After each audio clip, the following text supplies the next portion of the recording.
ಕಾಂಗ್ರೆಸ್ ಇವತ್ತು ಬಹಳ ಹೆಮ್ಮೆಯಿಂದ ಹೇಳಿಕೊಳ್ಳುತ್ತಾ ಇದೆ, ನಮ್ಮ ಕಾಲದಲ್ಲಿ ಆಗಿರುವಂತಹ ಕೆಲಸಗಳು ಬೇರೆ ಯಾರೂ ಮಾಡ್ಲಿಕ್ಕೆ ಸಾಧ್ಯ ಇಲ್ಲ ಅಂತ. ಇದು ಖಂಡಿತ ಹೌದು. ಕೆಲವೊಂದು ಕೆಲಸಗಳನ್ನ ಬೇರೆ ಯಾರೂ ಕೂಡ ಮಾಡ್ಲಿಕ್ಕೆ ಸಾಧ್ಯ ಇಲ್ಲ. ಅಂಥದ್ದೇ ಒಂದು ಕಾರ್ಯವನ್ನು ನಾವೀಗ ಹೇಳುತ್ತೇವೆ, ಬನ್ನಿ. ಅದು 1962ರ ಸಮಯ. ಚೀನಾ ಭಾರತದ ಮೇಲೆ ಆಕ್ರಮಣವನ್ನು ಮಾಡಿ ಯುದ್ಧವನ್ನು ಸಾರಿತ್ತು. ಈ ಸಮಯದಲ್ಲಿ ಭಾರತ ಯುದ್ಧಕ್ಕೆ ತಯಾರಾಗಿಯೇ ಇರಲಿಲ್ಲ. ಬೇಕಾದಂತಹ ಶಸ್ತ್ರಾಸ್ತ್ರಗಳು ತಮ್ಮ ಬತ್ತಳಿಕೆಯಲ್ಲಿರಲಿಲ್ಲ.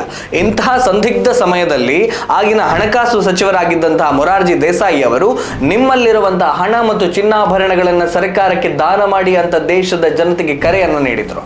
ಈ ಹಣದಿಂದ ಶಸ್ತ್ರಾಸ್ತ್ರಗಳನ್ನು ಖರೀದಿ ಮಾಡುತ್ತೇವೆ ಅಂತ ಹೇಳಿದರು.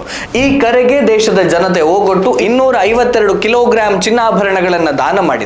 ಆಗಿನ ವಿಪಕ್ಷಗಳು ಚೀನಾ ಭಾರತದ ಮೇಲೆ ಯುದ್ಧ ಮಾಡಬಹುದು ಅಂತ ಸಾಕಷ್ಟು ಮುನ್ನೆಚ್ಚರಿಕೆಯನ್ನ ನೀಡಿದ್ರು ಕೂಡ ನೆಹರು ಮಾತ್ರ ಹಿಂದಿ ಚೀನಿ ಭಾಯಿ ಭಾಯಿ ಅನ್ನುವಂತ ಗುಂಗಿನಲ್ಲೇ ಇದ್ರು. ಪರಿಣಾಮವಾಗಿ ಭಾರತ 38,000 ಚದರ ಕಿಲೋಮೀಟರ್ ಭೂಮಿಯನ್ನ ಕಳೆದುಕೊಳ್ಳಬೇಕಾಗಿ ಬಂತು.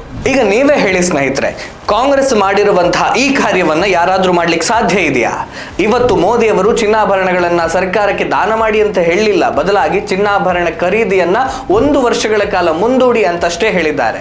ಅವತ್ತೂ ಸಂಕಷ್ಟದ ಸಮಯ ಇತ್ತು, ಇವತ್ತೂ ಸಂಕಷ್ಟದ ಸಮಯ ಇದೆ. ಆದರೆ ಇವತ್ತಿನ ವಿರೋಧ ಪಕ್ಷಗಳಿಗೆ ಮಾತ್ರ ಅವತ್ತಿನ ಈ ಕಹಿ ಘಟನೆ ಮರೆತೇ ಹೋಗಿದೆ ಅನ್ಸುತ್ತೆ, ಅಥವಾ ಜಾಣ ಮೌನವೂ ಕೂಡ ಇರಬಹುದು.